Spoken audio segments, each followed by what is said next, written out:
તમારે મને બોલવામાં, મને કહેવામાં સંકોચ નહીં કરવો. ભલે વડીલ રહ્યો, પણ તમારે મને કહેવામાં સંકોચ નહીં કરવાનો. એનું નામ નિષ્ઠા. આપણને મન બુદ્ધિમાં જ નિષ્ઠા છે.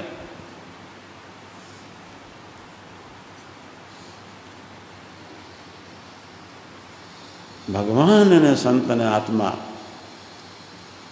આત્મા આનંદ સ્વરૂપ છે. આત્મામાં ઉદાસીનતા છે જ નહીં. તમારો કરોડો જન્મનો સંસ્કાર છે. આત્મા આનંદ સ્વરૂપ છે, પ્રકાશ સ્વરૂપ, સત્ય સ્વરૂપ છે, ચીદ એટલે પ્રકાશ સ્વરૂપ છે, આનંદ સ્વરૂપ, સચિદાનંદ. એમાં અક્ષર બ્રહ્મનું શરીર છે. બાપ રે બાપ! અને એ આત્માની પવિત્રતા કરતાં અક્ષર બ્રહ્મની પવિત્રતા, નિર્દોષતા, દિવ્યતા અનંત ગણી મોટી છે. એ આપણું શરીર છે. પોતાના દેહમાં વિશ્વાસ. કરોડો ચિત્રો ઉતારી દીધા. દરેક સેકન્ડે તમારું શરીર ક્ષીણ થઈ રહ્યું છે. નોંધી લેજો ડાયરી. સાધુ હરિપ્રસાદ 68 ના થયા એટલું નથી. તમે પણ વૃદ્ધાશ્રમ તરફ દોડી રહ્યા છો. દરેક સેકન્ડે તમે ક્ષીણ થઈ રહ્યા છો. દરેક સેકન્ડે ક્ષીણ ન થયું તો નિષ્ઠાના બરે જજો. બસ.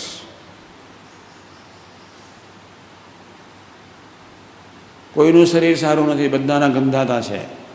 સ્થૂળ બી ગંધાતા છે અને સૂક્ષ્મ બી ગંધાતા છે.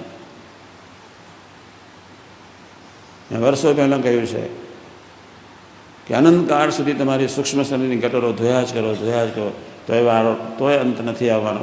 એને ધોવા પ્રયત્ન જ નહીં કરો. પ્રથમ 16, પ્રથમ 23, મધ્ય 45, જેતલપુર 4, પંચાળા 7, મધ્ય 13 પ્રમાણે સ્વરૂપનિષ્ઠા ધ્યેય રાખીને દોડી જાઓ.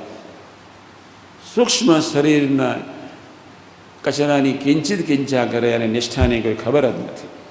નિષ્ઠાવાન સૂક્ષ્મ શરીરના કચરાની ચિંતા જ ન કરે. નિષ્ઠાવાન સૂક્ષ્મ શરીરનો કચરો પોતાનો માને જ નહીં. નિષ્ઠાવાન સૂક્ષ્મ શરીરના કચરાથી ઉદાસ ન થાય. નિષ્ઠાવાન સૂક્ષ્મ શરીરના કચરાને ભાયાપુરાના પ્રસંગ પ્રમાણે આમ અડસેલી મૂકે. ભાયાપુરાનો પ્રસંગ યાદ છે જ. બિચારા બોલી શકતા નહીં. વળતા નથી એટલે શું બોલે?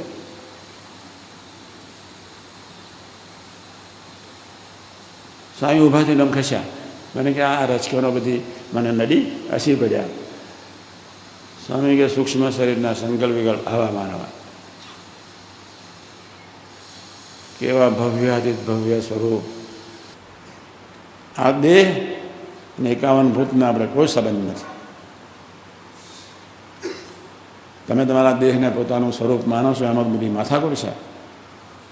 સૂક્ષ્મ શરીરને પોતાનું માનો છો, એમાં જ બધી માથાકૂટ છે. કાં ભૂલકુની અદાથી જીવી જાઓ, કાં નિજાત્માના ભ્રમરૂપના ભાવથી જીવી જાઓ. કેટલી કથા કરી છે. બહાર નહીં રહેતા તમે લોકો. બહુ સરસ વાત લખું છું, બોલું છું. સર્વે સાંભળો. આજે તો અમારે જેમ છે તેમ વાત કરવી છે.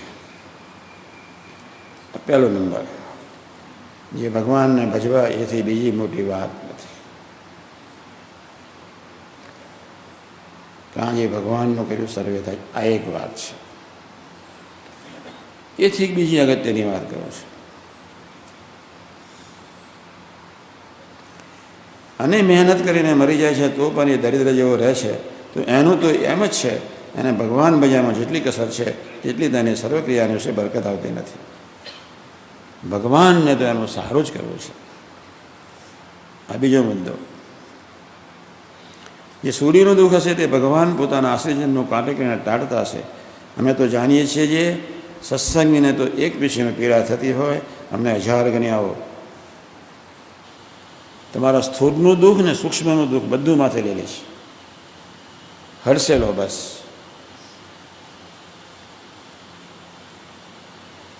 પણ તે પીડાથી હરિભગત રહિત રહો, થાવ, સુખ્યા રહો. એમ અમે રામાનંદ સ્વામી આગળ માગ્યું છે. હવે એથી મોસ્ટ ઇમ્પોર્ટન્ટ માટે અમારી તો નજર એવી છે જે સર્વેનું સારું થાવ અને ભગવાનને વિશે જીવના મનની વૃત્તિને રાખવાનો ઉપાય નિરંતર કરીએ છીએ. એ સારું. જે હું તો ભૂત ભવિષ્ય વર્તમાન એ ત્રણેય કાળની વિશે સર્વ ક્રિયાને જાણું છું. અહીં બેઠા છતાં પણ સર્વેને જાણીએ છીએ.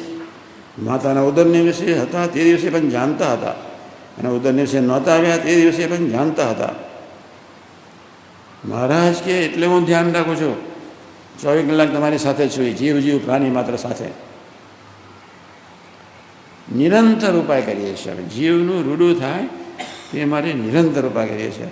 પછી એમાં પ્રથમ 16 ને 18 પ્રમાણે ન જીવીએ. મહારાજ પછી જય સ્વામી નારાયણ, પછી રોગ મૂકે. કોઈ માર્ગ નથી. આપણે ભૂલકું થવું છે એટલે મહેનત કરું છું.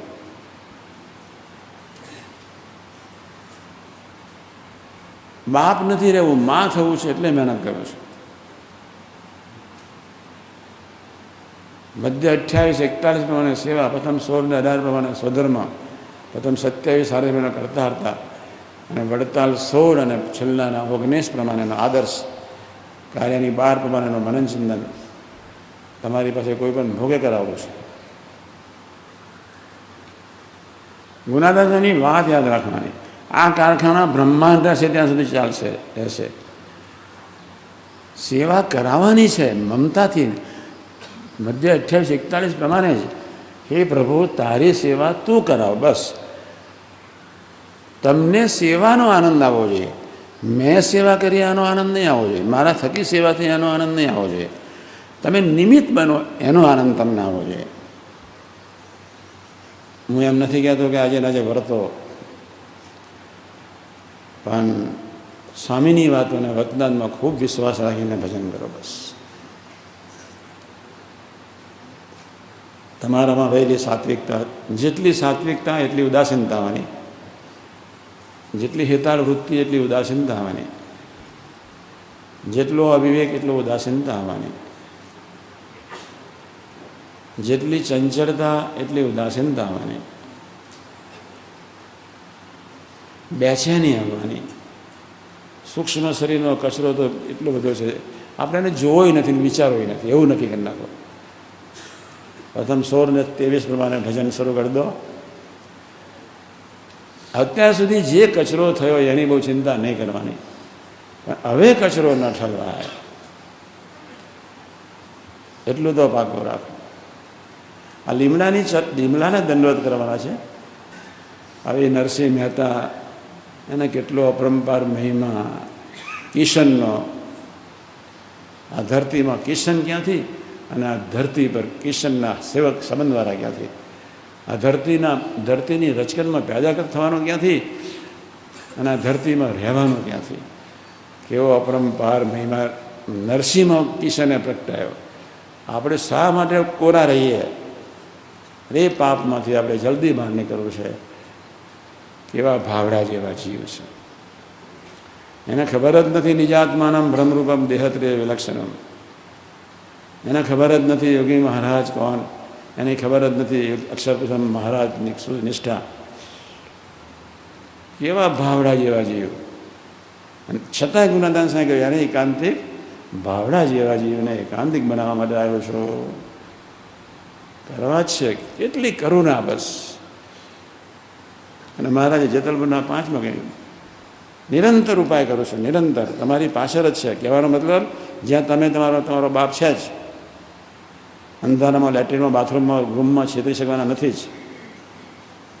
આજના શુભ દિવસે ગુરુહરિ અને ગુણાતીત પુરુષો ખૂબ ખૂબ બળબુદ્ધિને શક્તિ આપે, એ જ પ્રાર્થના સહેજાનંદ સ્વામી મહારાજની.